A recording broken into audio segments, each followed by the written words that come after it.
Have you ever felt like you are a balloon slowly inflating after a meal? Yes, I am talking about bloating. Let us break down why this happens and what you can do to feel better. Bloating is typically caused by excess gas production or disturbances in the movement of the muscles of the digestive system.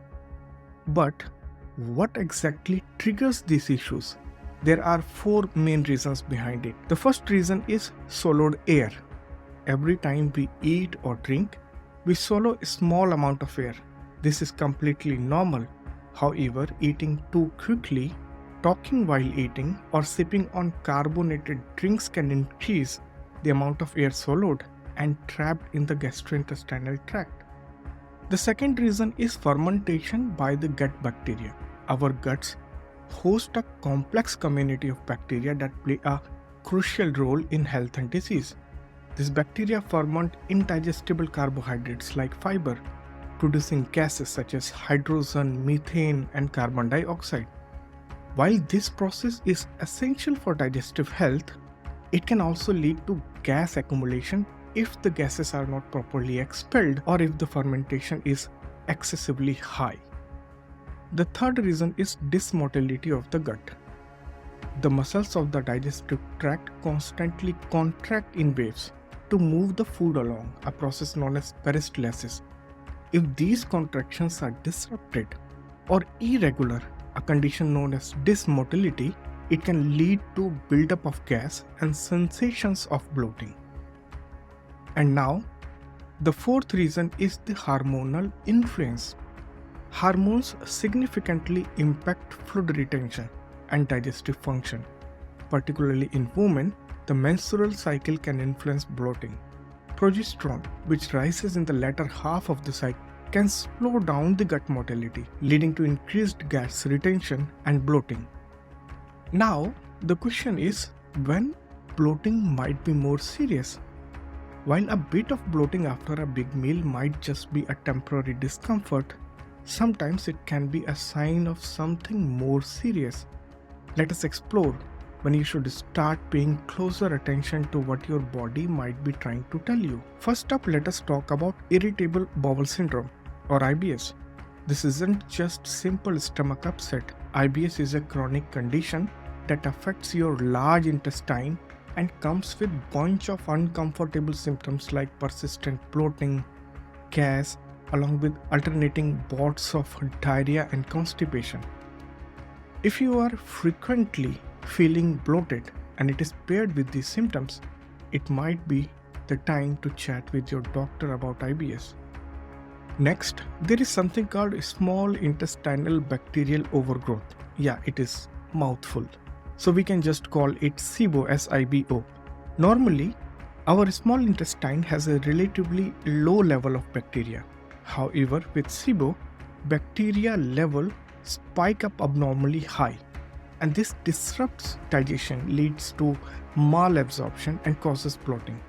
So if your bloating comes with discomfort after eating, especially after meals rich in carbohydrates, consider SIBO as a potential culprit.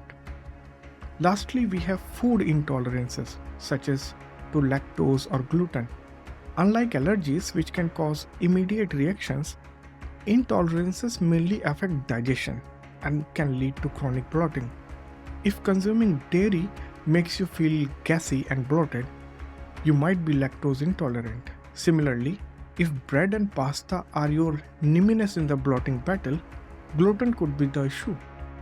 The problem here is that your body struggles to break down these substances, leading to excessive gas and bloating. If any one of these scenarios sound like you are experiencing, it is important not just brush it off. Chronic bloating isn't something to ignore, it is your body's signaling that something is off. Here are some science-backed strategies to deflate that discomfort. First up, let us talk diet. Certain foods can trigger bloating more than others. These are often high in group of carbs called FODMAPs, short for fermentable oligosaccharides, disaccharides, monosaccharides, and polyols. I know it sounds like a chemistry class, but essentially, these are carbohydrates that the gut finds tough to absorb. and can lead to increased gas production. Foods high in FODMAPs include onions, garlics, beans, and certain fruits like apples. By reducing these in your diet, you might notice a significant decrease in bloating.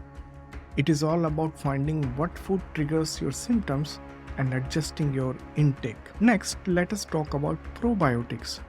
These are beneficial bacteria that live in our digestive system.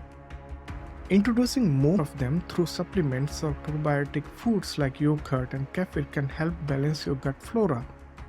A healthier gut microbiome can mean less gas production and less bloating. Moving on to herbal remedies, and one star player here is peppermint. Peppermint oil capsules are great because they have a relaxing effect on the smooth muscles of the gut.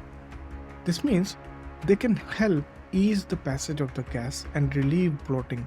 Studies have shown that people who take peppermint oil regularly might feel less bloated and more comfortable throughout the day.